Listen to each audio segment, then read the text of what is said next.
सीधे शब्दों में यह दूसरी बड़ी हेडलाइन उस मैच के बाद की है जिसे इंडिया ने पूरी तरह के दबदबे के साथ जीता और जो दोनों टीमों से जुड़ी हुई है। 3 अलग अलग घटनाएं हुईं जिन्होंने बड़े विवाद को जन्म दिया। लोग उन पर चर्चा कर रहे हैं और हर किसी की राय अलग है। आगे उन 3 घटनाओं को अलग अलग समझाया जाएगा और अंततः वे सभी तथाकथित स्पोर्टिंग स्पिरिट या भारतीय टीम के फैसले से संबंध रखती हैं। क्या पाकिस्तानी खिलाड़ियों से हाथ न मिलाना सही था या गलत? वे 3 घटनाएं क्या थीं जो आपस में जुड़ी हुई हैं? उन्हें अब खोलकर बताया जाएगा। पहली घटना टॉस के वक्त हुई, जब सूर्या कुमार यादव और पाकिस्तानी कप्तान सलमान अली आगा ने हाथ नहीं मिलाया।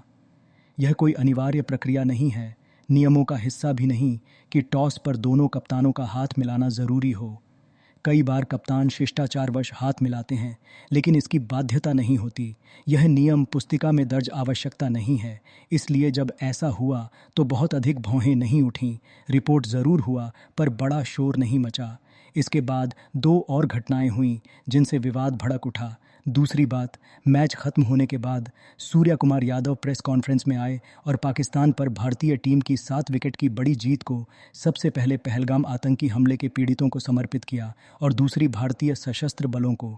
इस पर कई लोगों ने कहा कि राजनीतिक बयान देना अनुमति नहीं। पहले भी ऐसा करने पर खिलाड़ियों पर जुर्माना लगा है, इसलिए खेल से राजनीति दूर रखनी चाहिए, वरना खिलाड़ियों या टीम पर कार्रवाई या पाबंदी लग सकती है। अब इस तर्क को समझते हुए बताया जाएगा कि यह यहाँ लागू क्यों नहीं होता। सबसे पहले, खिलाड़ी स्वतंत्र हैं कि वे अपनी जीत किसी को भी समर्पित करें। परिवार, दोस्त, पूर्व कोच, कोई राज्य, बाढ़ राहत, किसी को भी। यह राजनीतिक बयान नहीं माना जाता। इसलिए अगर जीत पहलगाम हमले के पीड़ितों को समर्पित की गई तो उसमें समस्या नहीं होनी चाहिए। और यदि पाकिस्तान की ओर से इस पर आपत्ति आती है तो एक वैध सवाल उठेगा, क्या इससे वह अप्रत्यक्ष रूप से यह स्वीकार कर रहा है कि पहलगाम हमलों में उसकी साजिश थी? भारतीय सरकार और इंटेलिजेंस ने उन आतंकी हमलों में पाकिस्तानी भूमिका का दावा किया है, भले पाकिस्तान इसे नकारता रहा है। ऐसे में यदि किसी भारतीय खिलाड़ी द्वारा हमले के पीड़ितों को समर्पण पर ऐतराज़ है तो वह एक प्रकार की दोष स्वीकृति जैसा प्रतीत होगा। इसलिए इस हिस्से पर किसी को समस्या नहीं होनी चाहिए। अब भारतीय सशस्त्र बलों को समर्पित करने की बात भी नियमों के भीतर अनुमत है। समस्या तब होती है जब कोई खुला राजनीतिक बयान दिया जाए और किसी दूसरे देश का नाम लिया जाए, या 2 देशों के युद्ध पर किसी एक देश का नाम लेकर टिप्पणी की जाए तो मुद्दा बनता है। यहाँ सूर्या कुमार यादव ने केवल अपने देश के 2 संदर्भों का उल्लेख किया, बिना किसी राजनीतिक रूप से प्रेरित टिप्पणी के संकेत के।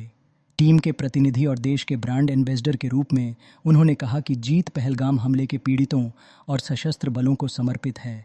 यह पूरी तरह ठीक और अनुमत है। हाँ, सशस्त्र बलों की निशानी पहनना मुद्दा हो सकता है क्योंकि वह एक प्रतीक बन जाता है, वह अनुमत नहीं। लेकिन जीत का समर्पण किसी को भी करना समस्या नहीं होनी चाहिए। अब देखना होगा कि पाकिस्तान इस पर औपचारिक आपत्ति उठाता है या नहीं, यह दूसरी बात थी। तीसरी बात, जिसने सीमा के उस पार से और अधिक आलोचना को न्योता दिया और बड़ा विवाद छेड़ दिया, वह था सूर्या कुमार यादव और भारतीय टीम का मैच खत्म होते ही पाकिस्तानी खिलाड़ियों से हाथ मिलाने से इनकार। भारतीय खिलाड़ी डगआउट से बाहर नहीं आए। पाकिस्तान टीम उनका इंतज़ार करती रही। वे ड्रेसिंग रूम के पास तक भी गए, लेकिन भारतीय टीम बाहर नहीं आई। और बताया जा रहा है कि कोच माइक हेसन इस पर बहुत नाराज़ थे, मगर माइक हेसन का यहाँ कोई दांव नहीं लग रहा। वह न्यूजीलैंड से हैं, न्यूट्रल हैं, वह नाराज़ हो सकते हैं और इसे स्पोर्टिंग स्पिरिट की नज़र से देख सकते हैं, लेकिन उन्हें भारतीय खिलाड़ियों की भावनाओं का पता नहीं हो सकता।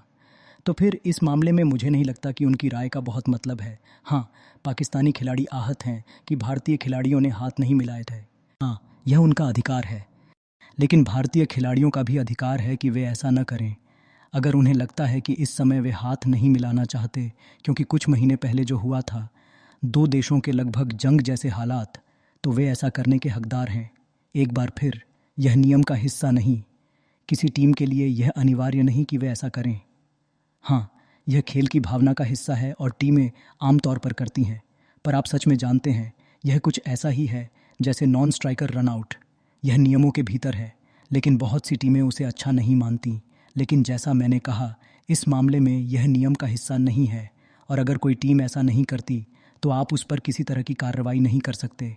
हाँ, आप उससे आहत हो सकते हैं, आप उससे नाराज़ हो सकते हैं, वह अलग बात है। अब आपको यह भी याद रखना चाहिए कि ऐसे परिदृश्य में भारतीय टीम ने उन बहुत से भारतीय लोगों को भी एक संदेश भेजा है जो दोनों टीमों के खेलने से बहुत नाराज़ थे।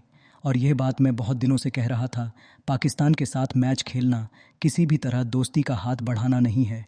यह किसी भी तरह शांति के राजदूत बनकर वहां जाना नहीं है, क्योंकि बहुत से लोग भारतीय टीम की इसके लिए आलोचना कर रहे थे।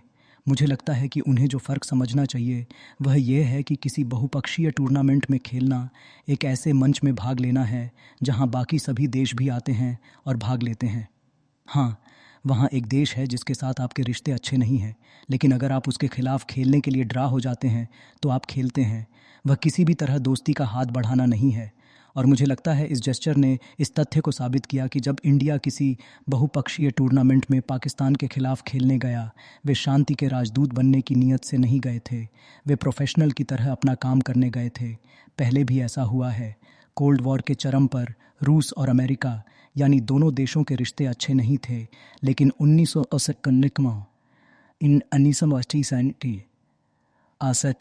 से विंटर ओलंपिक्स में एक बहुत मशहूर ice hockey game miracle on ice खेला गया। न कोई बड़ी दोस्ती, न बड़ी आत्मीयता, वह एक बेहद गर्म प्रतिद्वंद्विता थी। फिर भी वे गए। बड़ा अंतरांत है। क्षत्रिय मंच था, खेले और अपने देश के लिए सर्वश्रेष्ठ खेला। और मुझे लगता है कि भारतीय टीम अपने घर के लोगों को यही संदेश भेजने की कोशिश कर रही है कि वे खेल रहे हैं क्योंकि वे प्रोफेशनल हैं और वे अलग थलग नहीं होना चाहते। वे क्यों किसी अंतर्राष्ट्रीय टूर्नामेंट से बाहर कदम रखें और पाकिस्तान को वॉक थ्रू दे दें। तो मुझे लगता है कि भारतीय टीम इसी जेस्चर से यही बात जताना चाहती थी। ये भी याद रखिए कि यह पहली बार नहीं है जब ऐसा हुआ है। यह दूसरी खेलों में भी हुआ है। फुटबॉल में लुइस सुआरेज और पैट्रिस एवरा ने हाथ नहीं मिलाया क्योंकि एवरा ने लुइस सुआरेज पर नस्लभेदी टिप्पणी करने का आरोप लगाया था, और आप जानते हैं वह उनका हक था। उन्होंने बाकी खिलाड़ियों से हाथ मिलाया लेकिन लुइस सुआरेज से नहीं मिलाया। मैं आपको क्रिकेट के उदाहरण दूंगा।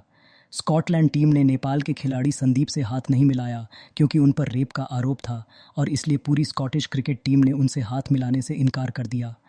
अगर आप दोनों टीमों को कुल मिलाकर देखें, 2019 वर्ल्ड कप में नागिन डांस डर्बी में टाइम्ड आउट विवाद हुआ था, जैसा कि हम सब जानते हैं। बांग्लादेश बनाम श्रीलंका और एंजेलो मैथ्यूज टाइम्ड आउट हुए। वह श्रीलंका टीम को बहुत बुरा लगा और उन्होंने बांग्लादेश खिलाड़ियों से हाथ मिलाने से इनकार कर दिया। तो यह अभूतपूर्व नहीं है, पहले भी हुआ है। और हाँ, अगर दो देशों के रिश्ते अच्छे नहीं हैं तो आपके अधिकार में है कि आप ऐसा न करें। ये खेल के नियमों के खिलाफ नहीं है। और साफ कहूँ तो अगर आप मुझसे पूछें, भारत के नज़रिए से देखें, तो मुझे नहीं लगता कि यह खेल भावना के खिलाफ भी है। आप हमें बताइए कि इस पूरे विवाद, जिसे हैंडशेक कंट्रोवर्सी कहा जा रहा है, या इस मामले में नो हैंडशेक कंट्रोवर्सी पर आपका क्या मत है।